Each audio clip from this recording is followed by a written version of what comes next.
Hello and welcome to Formula One 2020 F1 2020, the official video game. I got the Michael Schumacher Deluxe Edition, so I do get this game 3 days early. From the 7th through the 10th is the Deluxe players get to play, and then from the 10th onwards is standard players, so why not? I've decided to start my team career mode.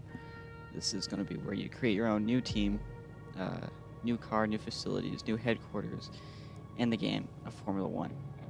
This is going to be a totally new mode, and I want to try to see this project to the end. It won't be official, or not official, but it won't be as... know what? I'm just going to try to finish the series and not drop it halfway through like it did with 2019. This is going to be something really different. And it's going to be something that goes beyond my expectation of the game. This game is really good. They put a lot of effort, a lot of time into it. And what do I have to say other than it's a great title and something I've been looking forward to for the past couple months. So the whole new interface looks amazing. Starting off the main menu after the start screen looks beautiful. So we're going to start a new team, which we can go through multiple different... Welcome to my team. Here, you'll experience the world of Formula One not only as a driver, but as the owner of a brand new F1 team. First things first, let's choose your character. So we get to pick our main sponsor, our cars, what our character looks like. I've already taken the liberty to create mine. James Henderson, just like last time. An American flag, the number 37. JHS as his 3-character scoreboard, and then James as his audio cue for Crofty. So, I mean, he looks okay. Every other character was This one was the best. Let's set up some of the key details of your new team. So we get to pick our main sponsor for our car. With an easy one. Or actually, we get to pick our name and sponsor for the car. So I've already taken the time to think about the name and what we should create it. Because my creative genius is so high and excellent, I have decided to name it Dark Paw Racing. I know. I am great at naming things. Nice. I gotta say, I don't know who else could have came up with that. That was pure genius on my part. So now we get to pick our main sponsor, our engine, and our driver will be driving this season. So it looks like we already have quite a bit to pick from. These things to take into account weekly revenue, total revenue, and goals we have to complete with the sponsor. And depending on the goal, we get more money for it. So, I mean, a lot of them have everything different, complete, or get a couple championship points, finish higher than certain positions. This one looks quite easy as your starting sponsor, whatever that Chinese branding is complete a full season. So it's, are you committed to actually playing the game, or are you just going to sit there and not play it, is the thing. So these things have really high expectations for a team that's just starting out. So I think I'll pick from the Chinese sponsor just because it's $4,200,000. I'm pretty sure I didn't say that right, but let's pick that, and I've already thought about it ahead of time. I think we go for the Honda power unit out of the 4. The Renault, I don't like them, and Mercedes and Ferrari will take all our budget, so I think we'll go for the less reliable and less durable engine, and go for one that's really, really powerful. Not powerful, but it's there. It's not like 2016 where it just breaks down all the time. No. This one actually sounds half decent, or is half decent, but what can I say? It's the cheapest one, so we're picking it. That was my reasoning behind it. It's only 2 million, 2.3 million. So that was my reasoning. And if we would like to go for the Ferrari for 4.1 for more engine power, I could have done that, but I would have had no money. And I don't want to pick a terrible driver. I'm sorry, but we're going with the Honda power unit. 86 on the power, 76 on the durability. It is not the best, but it is one of the cheapest. How can I reiterate this anymore? It is a cheap power unit. I think I'm going to be a bit slow in picking it because obviously I was slow while recording this. So we're We just almost going to have Oh, there he all the is. key There he partners is. for our team I just had to now, pick up on myself. but we still need a teammate for you. So now we get to pick our driver, These our are the drivers available to second be your man, first the one that teammate. we're supposed to They beat all all have their season own strengths and and dig into the weaknesses, ground and so obviously consider take their everything when salary because deciding we're who to hire. terrible people. Drivers earn acclaim Okay, based on their performances. so we get to When a pick driver from. earns enough acclaim, they Oh, will okay, their level name up. and The higher a nationality, driver's which level, could the more care quite acclaim less. they'll earn for their current team. We And can remember, pick from the their. faster the team levels up, the faster our income will I'll let the guy increase. The speak higher because a he driver's keeps talking over experience, me. the more resource Okay, points yeah, I they get earn it. to There's spend on vehicle racecraft, upgrades. there's Racecraft is the experience, driver's skill to there's effectively complete consistency, overtakes there. when I forgot the other opportunities thing. arise. What is it? Awareness Consistency shows the driver's ability to avoid errors and and incidents. Pace awareness. describes Yes, the driver's awareness. ability to set Or it's competitive pace and lap times. awareness, not Rating is a consistency. summary That's a of the totally driver's different thing. But overall skill level. what can I say? So we're obviously not going to go for him. He's terrible. She's terrible. He's terrible. All these guys, other guys are good, but they cost a lot of money. I don't like Nick DeFries, so I'm not picking him, just out of spite. Luki Giotto, no, don't like his face. I don't like any of their faces, actually. That guy has a small face.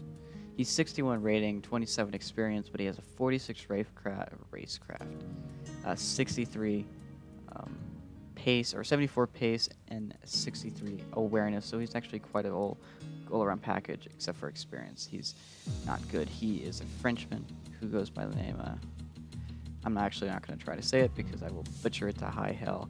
So we're not going to do that. But we're going to pick him. His only contract's $1 million. He's one of the cheapest, but he Looks like we is can afford worth this it for our power money. unit So that's what supplier we're going and for the teammate. team. Go So ahead we and end up confirm if with, you're happy. I believe, about like 900,000 is what we will be left with to start the season. Nothing too big, but it is actually a really good start. So we're gonna go for a Chinese sponsor, a Honda power unit, and a French driver. We're going to meet Will to do our interview, so I'll let you guys sit in with him.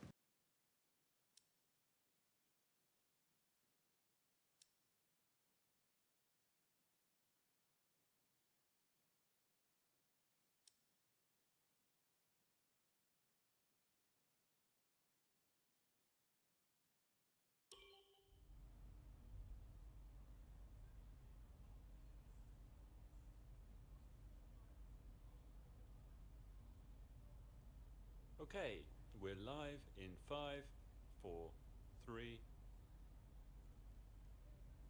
Hello folks and welcome to the HQ of Formula One's newest team. We've been invited backstage to gain an exclusive insight into what could be one of the most exciting entries in the sport for many years.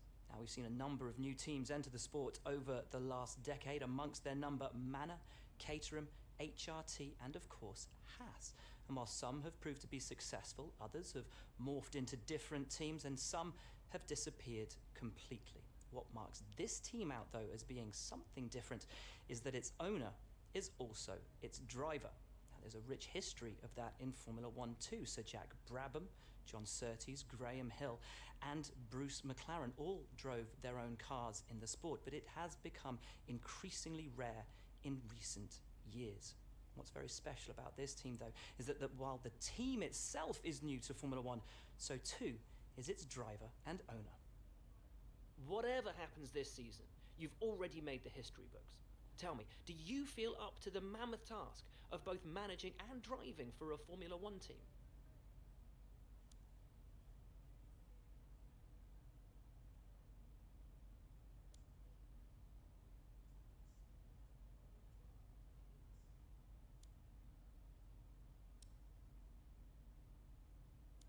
Every team needs two drivers, but what was it that drew you to your teammates?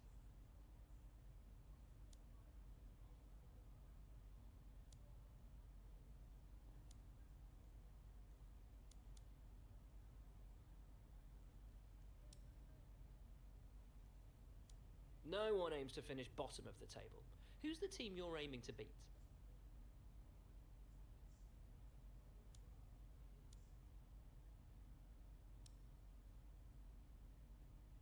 How are you expecting the car to feel out on track?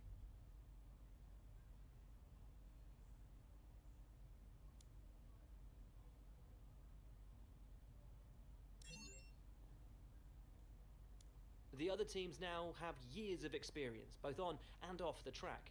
How are you planning to catch up to them?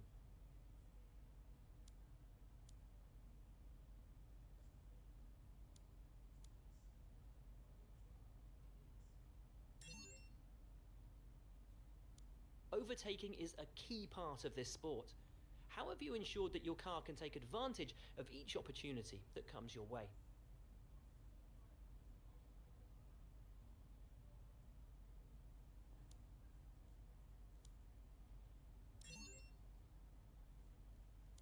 And finally, which of your new departments are you most proud of?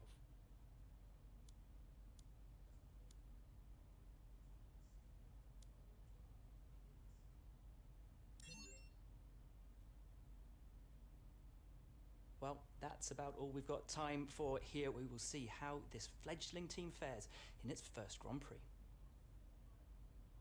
Okay, great, thank you. That's a wrap.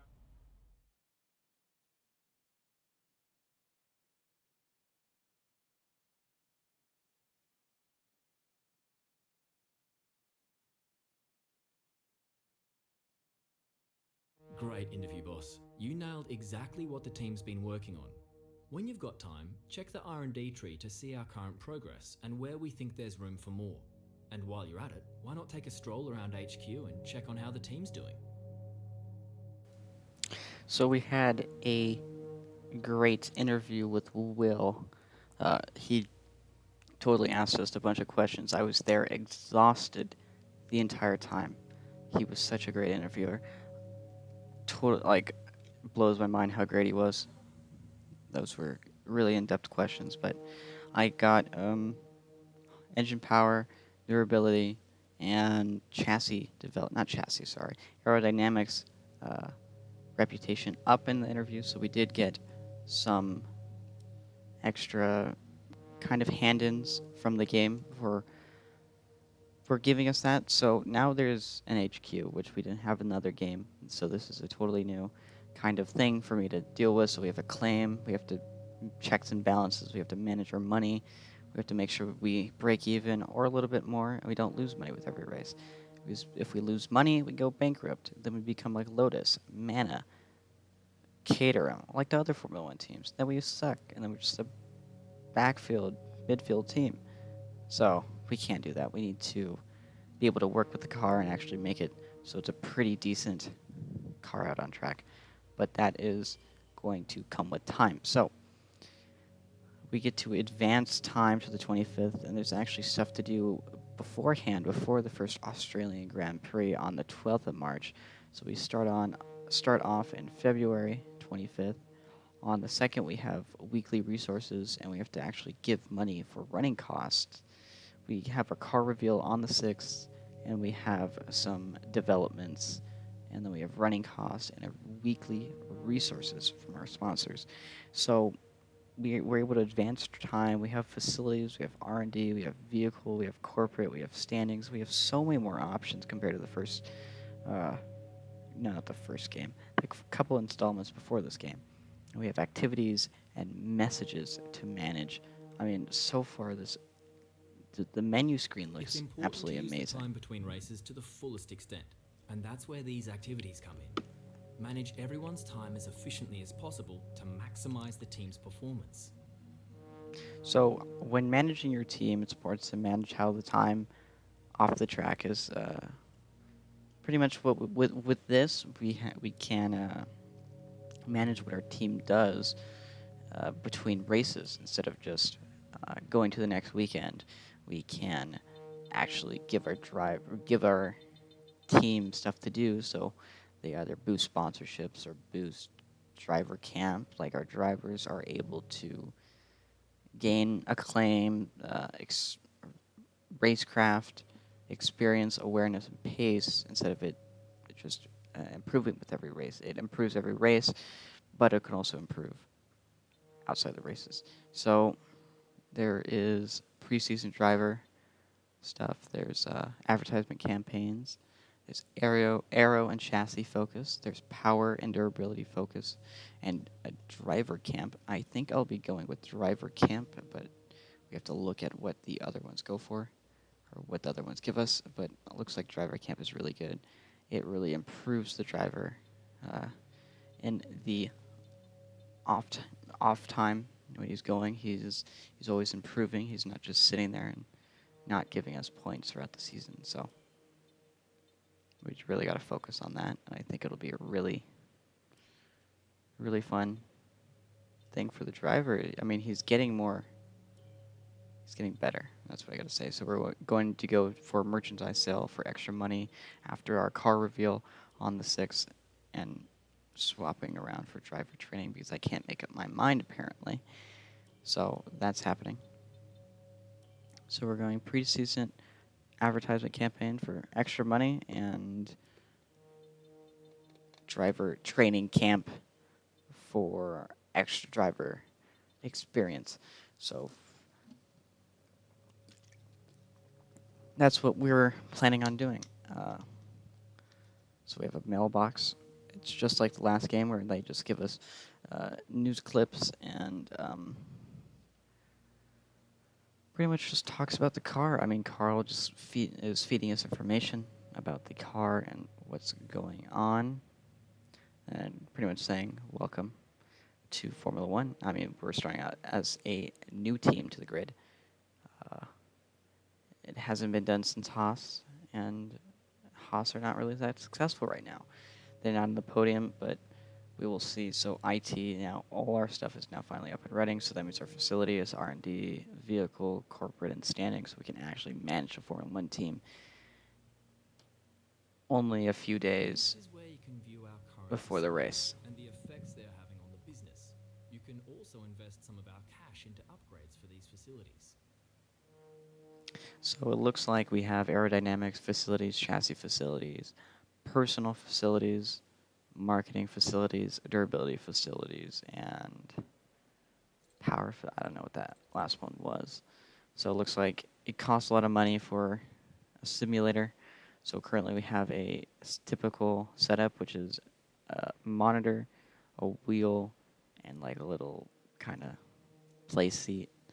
Oh yeah, powertrain facility is the final one. It looks like we have a very, very low-tech wind tunnel that you can even really call a wind tunnel. And because of that, the FIA allows us to actually use it because it's really bad. Our chassis, but yeah, I mean the funds is also that it's roughly 2,000 per, or 2 million, sorry. It takes a long time to actually develop in these fields, and chassis development is another warehouse that doesn't look too high-tech. It just looks like anyone can go off, grab a bit of carbon fiber, and say, I own this. And neither's engine. It just looks like another engine warehouse. It's on a table next to a little jack stand. And then our marketing department is in front of the building. That actually looks half decent. I wonder why. Anyway, so everything takes a lot of money, I can tell. So most of it's about 2 million. Some of the driver stuff is 1.5, so which is really good. Looks like we have more R&D, like how we did with the final game, or not the final game, but the other game. R&D is another important aspect because it actually upgrades the car. So it looks like we have 5 out of 25 in powertrain, 3 out of 24 in aerodynamics, no in durability, no in chassis. So our chassis looks like the lowest and worst chassis out of all our powertrain, aerodynamics, and durability. So chassis will be a thing that we focus on improving throughout the season. I think the first upgrade. Oh, so there's actually failure percentages on the different R&D things that we can pick. So we're going to, I think what we're going to do is put 500 R&D points into a central under tray with a 30% fail rate. We'll see if that comes to Australia. 40% on everything else. We don't have any more resource points to do aerodynamics, but we can do power and durability, but we don't know if it'll come through at Australia. Sorry. So it looks like we are the third to final, or third to last team on the grid. Looks like we are at the 10th, no, yeah, 9th best team above Haas and Williams. So I think those would be our main competitors this season. They won't be as, they'll be there. They'll be right with us near the back of the grid. And we will need to properly fight with them for points on the board this season. So it also looks like we can choose tire allocations in the menu, which I do enjoy, not having to click options while you're loading and be able to miss it. So I think tire allocations, we want to go softer in Australia.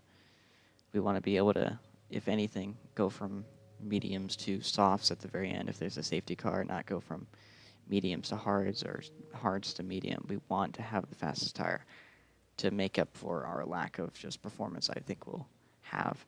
So we can choose a secondary sponsorship, which is 2 acclaim, 5 acclaim, 10 acclaim, and 20 acclaim, so we can have up to 5 sponsors on the car. There's also driver perks, so it looks like Dorian. We can spend any extra money that you secure on perks. So we can. These perks benefit both you Okay, and Emma, the you're team. just talking over me at They this stay point. with you, so they'll make you a more attractive prospect in future negotiations. So we can do social media, which helps with our claim. Engine wear will be reduced by 10%. And we can just do a bunch of stuff that really helps the overall car. And I'm going to go for power mapping, just so we don't have to take engine penalties later on in the season. Or if we do, they'll be pretty decently late. Pertinent details on each driver in the sport. Compare them with each other and add them to your watch list. When the contract negotiation window rolls around, this is where you will approach any drivers you wish to hire. So it looks like we can actually buy or try to get drivers once the contract by the contract thing comes around, which is really good. So we can actually watch drivers and wait for the contracts to come around to see if we can actually pick them up. So his is the worst driver rating out of all of them. But I think I'll be choosing to watch Valtteri just so, I mean, he's my favorite. And I think if I can get him into my car, I will try to keep him. Latifi's also in there with the free agents in F2. And it looks like George Russell has one of the worst in Formula 1 driver ratings out of the actual standard 10. So we do break even every race with 1 million coming into us after everything. So that'll be really good. So the contract period is from, I believe it's in August. We can also customize our car, our character, our name, and everything at any time.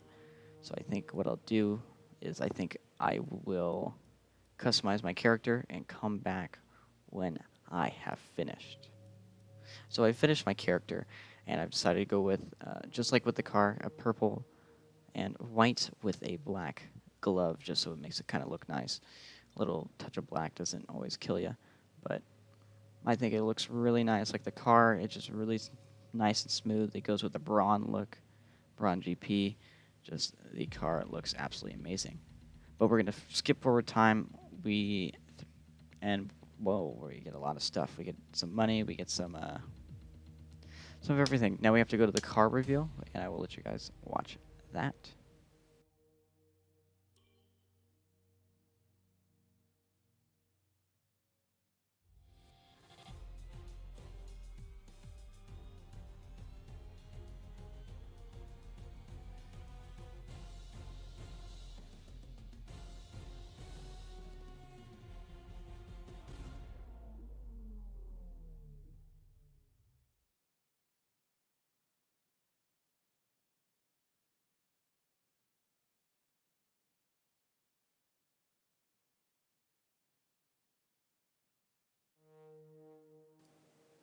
That was an amazing car launch. Absolutely amazing. The car looks so beautiful under the white lights, very shiny, very glossy, and I think the purple really sticks out with it. So we're just going over here and trying to see if we should invest. Yes, we know, Emma, but social media team, driver claim we boosted by 10%. Oh my God. They'll make you a more attractive prospect in future negotiations. Yes, I know that, Emma. So we're going to purchase driver acclaim, so that helps our acclaim later on in the season. Or actually, starting from first practice, our acclaim will go up. So we will, I think, advance time so we can get some just average running stuff to see up until Australia. So everything seems to be going pretty good. It looks like our chassis development has failed going into the first race.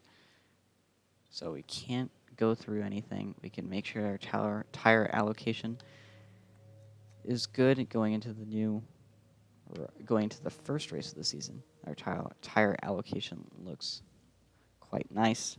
So we will touch on that. Then we will first go to Australia for the first time. And I think this will be a really good kind of starter for us going to a first race of the season in Australia. I keep thinking Austria because F1 has started in Austria. I think of Austria being the first race of the season, but it's not. So we're going to go to Australia. We're going to go to. I wonder if we're going to go to our camp or RV like we had last season, with a little development area. But if this thing will actually load. There we are. So this place actually looks really nice. There's not a lot of motion blur like the first game, or F1 2019. Really killed you with the motion blur of everything. But as you can see, I'm using a proper wheel for this. And so what we can look at is our session, or not our session, but our session options. So we have 84% AI difficulty. We might be able to boost that up depending on how fast we are compared to others. I don't want to be like a straight midfield team or be able to quickly get into the midfield. So we can bring that up if we really wanted to. So our weather forecast actually seems really cloudy and qualifying, but sunny into the race. So it looks like we can't really pick a rival.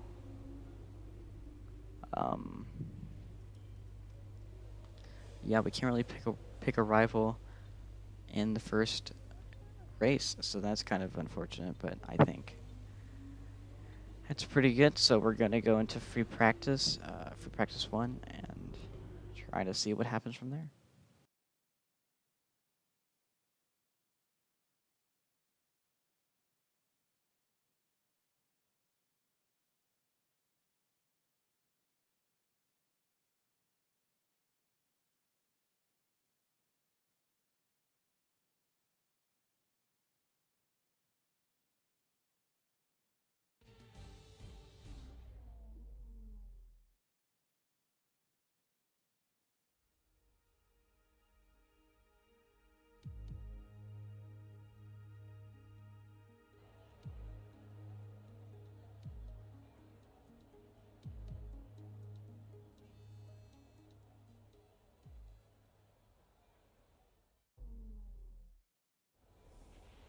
Morning, boss. Jeff here.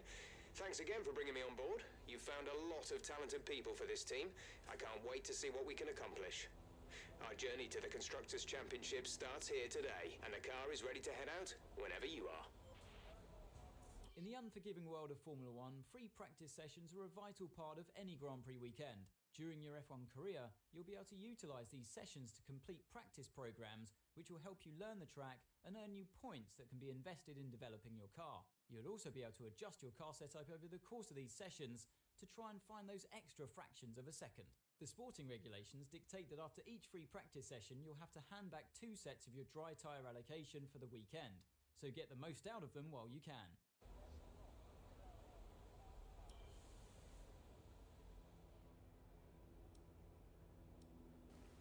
So it was a really warm welcome by Jeff and everyone else at the garage, but we will go out. So we don't have any hard tires for our install lap, or actually our first ever lap on track since Barcelona testing, but my first ever lap in the car fully. So it looks like everything is nice, clear, clean, and I do want to be one of the first people out on track. I don't know if we will make it, but we will try.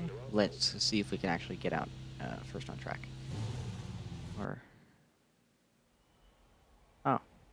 oh yeah, the footage was kind of messed up, but so free. Let me just explain this. Free practice footage and our qualifying footage was corrupted. I kind of lost the footage after that point, so I had to cut out all the bits and bobs. It wasn't good. It was not. Quali 1, I believe Quali 2 was also screwed, yeah. So we got screwed on free practice and qualifying. I wanted to show you it. It was really hectic trying to get into the session, but we really tried.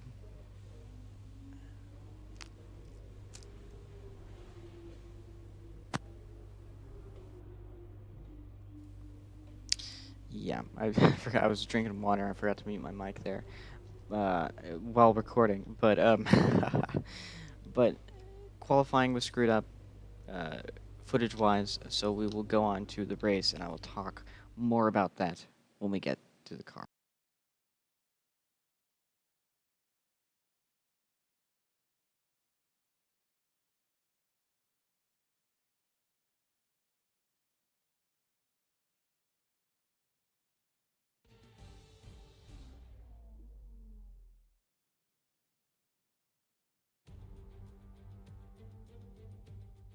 No more testing, no more practice. This is the real deal. And it's make or break here at Albert Park, home of the Australian Grand Prix since 1996. And home to round 1 of this year's Formula One World Championship. So here we are at Albert Park Circuit. 3.3 miles of public roads, closed for the weekend of course, make for a bumpy surface with little undulation. There are 16 corners around the lake with the best passing opportunities coming at turn 1 and turn 3. Can Mercedes start with victory in their bid to win a 7th consecutive Constructors' title? Could Ferrari or Red Bull establish an advantage early on? And with 22 cars on the grid, how quickly can the new team find their footing? Well, it's great to be back, Anthony Davidson. We've got a lot to talk about this year. That's right, Crofty. It felt like a long winter, but it's good to finally be back. I have to think the usual suspects will battle it out at the front, but there are always going to be some teething problems early on in the season, so whoever can keep on top of their issues will have the advantage today. As I mentioned earlier, we're up to 11 teams this season, with a new entry run by, well, of all things, an owner-driver. That's something we haven't seen in this sport since Hector Raback over 4 decades ago. So how are they looking so far? It's hard to imagine how a small operation like that could survive in the ruthless world of Formula One, and yet here they are, first ever race looking surprisingly strong. But there are no points for qualifying. Let's see how they fare in the Grand Prix proper. It's time to see how our drivers are stacking up after yesterday's exciting qualifying session. Lewis Hamilton lines up on pole position, and it's Valtteri Bottas that completes the front row. Considering the rest of the grid, we have Leclerc, Vettel, Max Verstappen and Albon, Sainz, Norris, Ricciardo and Sergio Perez, Ocon, Giovinazzi, Daniel Kvyat and Gasly, Raikkonen, James, Lance Stroll and Dorian Boccolacci, Magnussen, Grosjean, Russell and Nicholas Latifi. Which of these talented drivers will come out on top today? So, I mean, it wasn't... Yeah, the qualifying, we qualified P16, I believe P18 as well. After some issues in Q1, our teammate Dorian couldn't get out, but I was able to safely get out of qualifying, but I could not find the pace to get out of P16. I didn't have a tow, and the car felt really heavy out the corners, and traction was fine. It just felt really heavy to control through the corners, and really hard to keep the foot planted. I was struggling all day with the setup, but I believe we put down the front wing by 2 and kept the rear wing at 7, so I believe we're running 4-7 wings just so I can get the extra downforce. So, yeah, I mean, we're going on to a soft to hard strategy on lap like 12 to 13. So hopefully we can get that, and hopefully we can properly get the race underway. So now we are on the formation lap. The formation lap is an important and most vital part of this race. Hopefully So we're just trying to get a practice start in. We do really slow off the line for our practice start. It isn't as what I wanted, but we've got to make sure to put extra heat into the tires. I mean, the car feels really nice, and I have to make sure to put heat in the tires so I actually have more grip on the start so we don't struggle. But I go down the side of the Giovinazzi and I lock up my right front tire. I try to slow down to let him by, but he does not want to go by. So I just overtake him on the formation lap, which I think is illegal, but no penalty by the stewards. But I will let you guys run, and I'll be back with you guys at the lights out, and I'll just let you guys run through this formation lap by yourselves.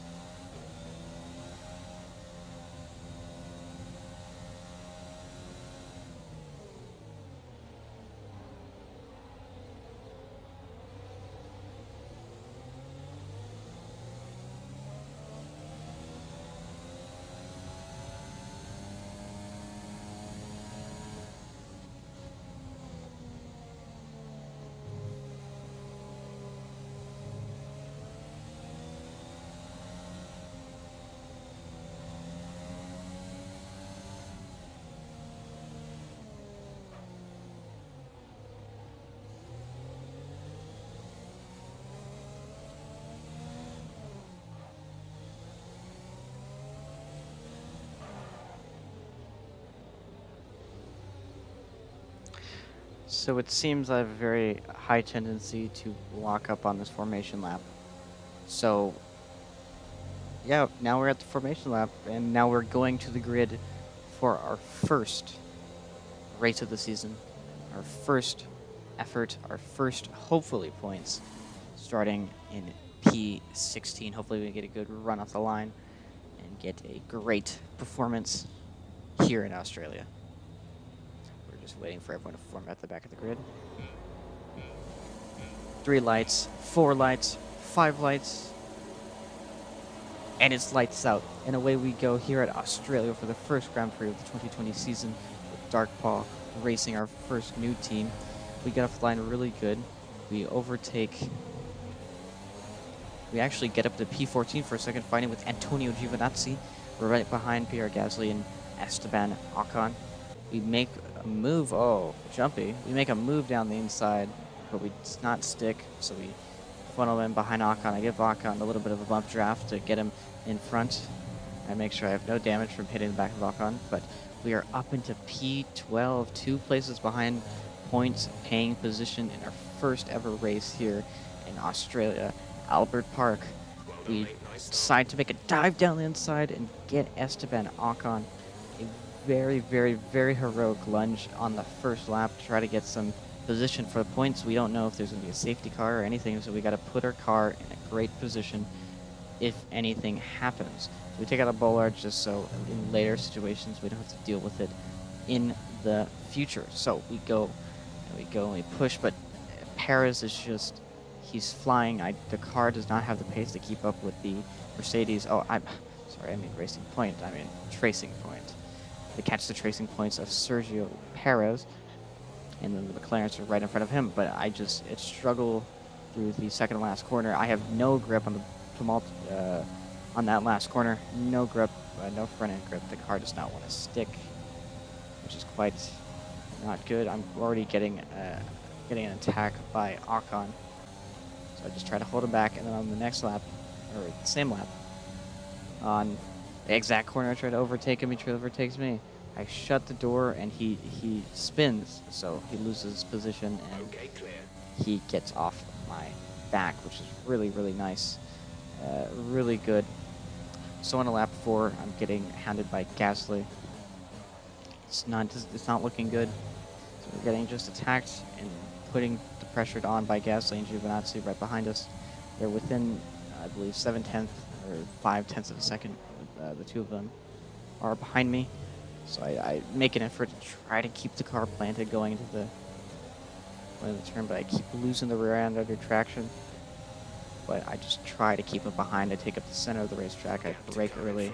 I accelerate late. I have great traction at the corners that allow me to stay ahead of them because they keep just falling back falling back, but I'm able to just stay there with him, just hold him behind, but he's gaining and gaining and gaining every lap, every corner, every straight.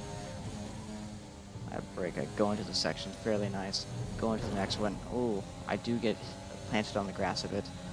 And then Gasly looks down and around the outside for a move.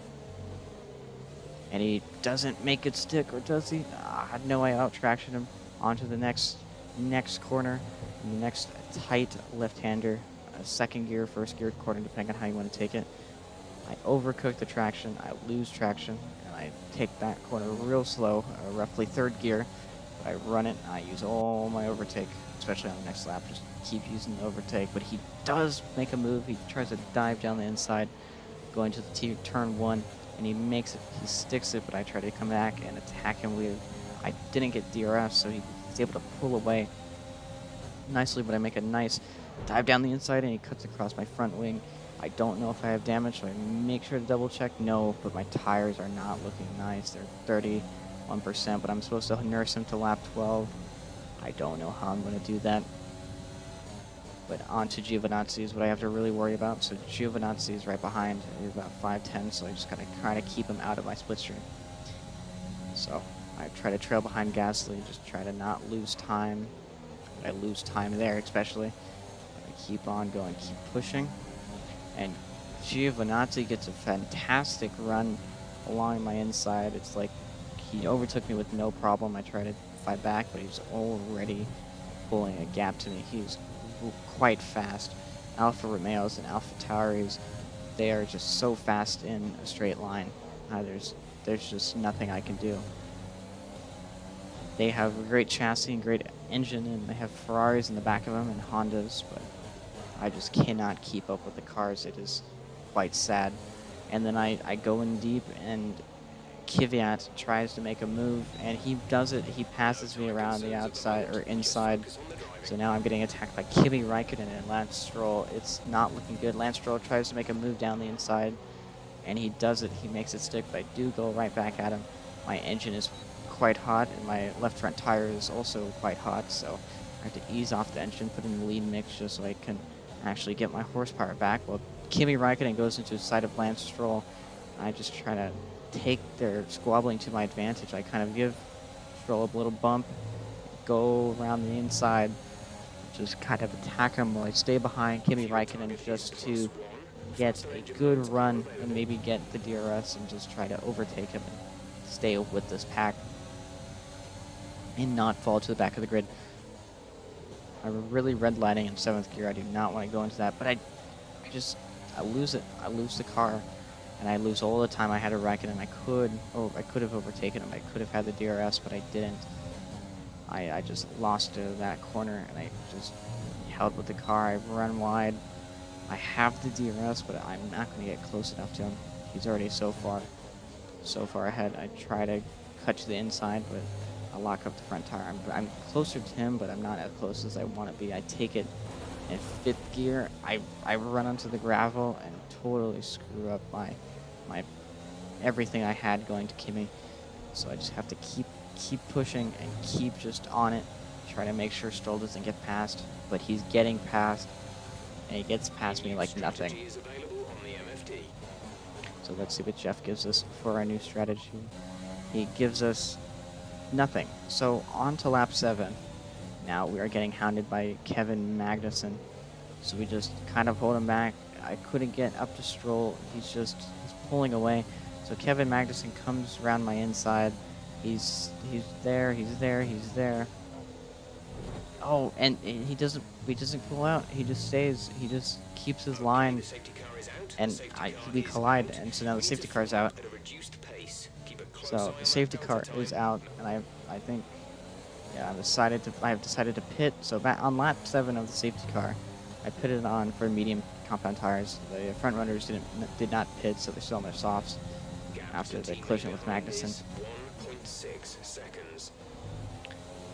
So I have so far a good restart, except for that running wide at turn 1 on to. Because I'm getting pressured by Stroll. I overtook him in the pits, and I'm right back up behind Kvyat. I think Kvyat lost time to Raikkonen, so I'm right where I was before, but with Stroll behind me. No, Stroll and Raikkonen are behind me, so I jumped on both of them in the pits. They had to get held up by all the other cars passing through, so I got lucky on that. So we actually get to fight on earlier compound tires, but Raikkonen and Stroll do eventually overtake me between lap 12 and 17, and I'm just getting pushed back into Grosjean and my teammate behind. It's just the tires feel like they're going already, and they're only on the hard compound tires. I try to get out of the slipstream of Dorian behind, but onto lap 8, the front runners had pitted for tires,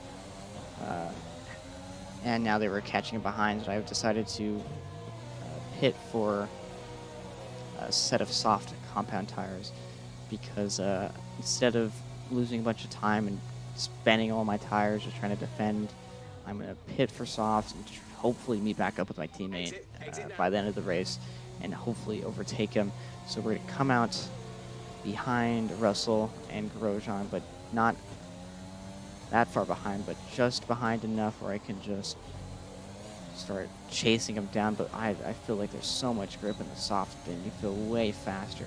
So we got ahead of Magnussen, and we just pull away. We're already half a second ahead on the straight. Just the car feels way implanted and with these softs compared to the guys on hard who've been on them for almost, I believe, 10 laps at this point. So we catch up on lap 21. I'm setting up purple first, or middle sector, and I'm just catching Grosjean and Russell. So I decide I'm going to make a move right here, right now. So I dive down the inside of Grosjean. I give him a nice love tap, and I go on to get Russell. I have the DRS. Russell touched the grass. Nice work. That brings you up a place. And make sure I have no damage, but I go on. I try to attack Russell. I want to not spend any time behind these guys. I want to overtake them as fast as possible so I can catch up my teammate near the end. Hopefully make the move in time. So going up to turn 3, I dive down the inside, I lock up my tires, and I decide to keep the car planted, stick there, and just soar right on past George Russell. So now I have to chase down Valtteri and my teammate. So I eventually I pull away from Russell and George. I'm already 1.2 seconds ahead. 16.0 seconds. They're on old hards. They're in 9th. The time last lap was a 1 minute 29.2. So I'm roughly lapping 6 seconds faster than my teammate. On to the final lap of the race. Nothing had happened in those 5 laps that I was gone. But other than me trying to chase and focus on getting Dorian ahead. But on the final lap, I'm within DRS. I'm using all my fuel I can on the straights. I'm running 0.20, a quarter of a lap left of fuel, and I'm just trying to find all the time I can. I'm just making all the moves stick on Dorian. I'm just getting great exits. My tires are starting to slowly fall off at this point. I just need to overtake him before the checkered flag. So going into this fast left-hand chicane, I get a brilliant exit. I have DRS. I'm using overtake. I'm using all my fuel. I just send it. I dive down the inside. I make contact with the side pod. I lose traction, but at the end, I get ahead of him. I finally do it. I finally get ahead of my teammate at this first race of the season. We're finishing. I just got to make sure to push at the line. Just push to the line. Make sure no penalties are handed. I'm able to fight with my teammate, and we finished P14 and P15 respectively on our first ever outing. It was a great result from the team. It was a fantastic strategy on my end. That was really nice.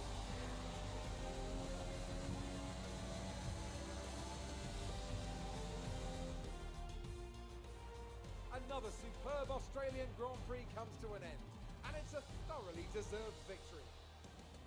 Tell me, Ant, how do you think they were able to deliver such an incredible result today? Without a doubt, the safety car changed everything today. The key to their success was keeping calm and reacting to the situation quickly. We've seen teams in the past throw away wins because they were too hesitant, but here they were decisive, and that's allowed them to take the advantage. Racing Point's performance today has shown that they can be competitive with the veterans of the sport. They're making their way out to the podium now as we speak, and the reaction from the crowd must be incredibly uplifting for them.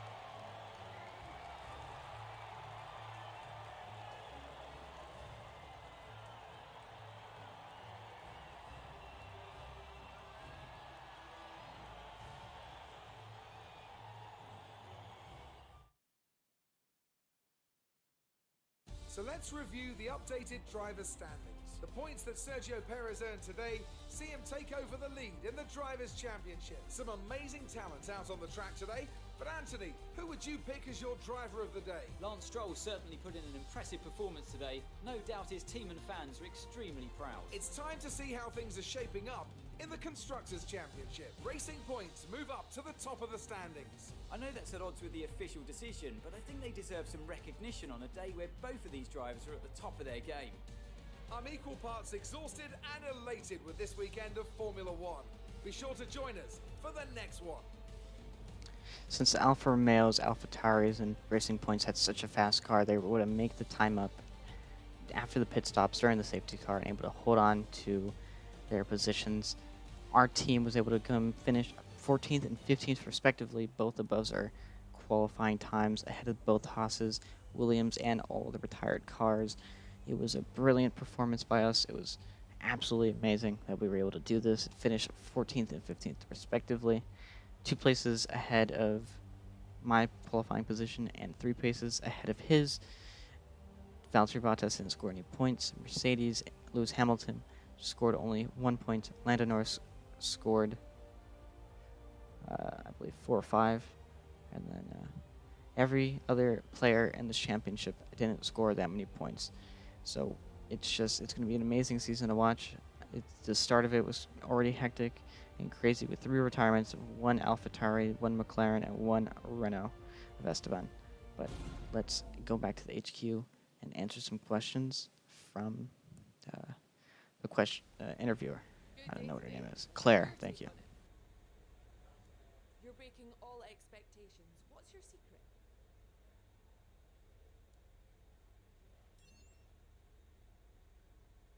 It wasn't the cleanest race today, was it?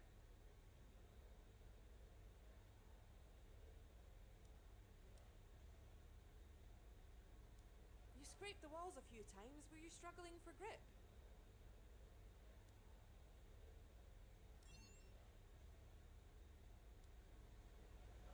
Appreciate your time.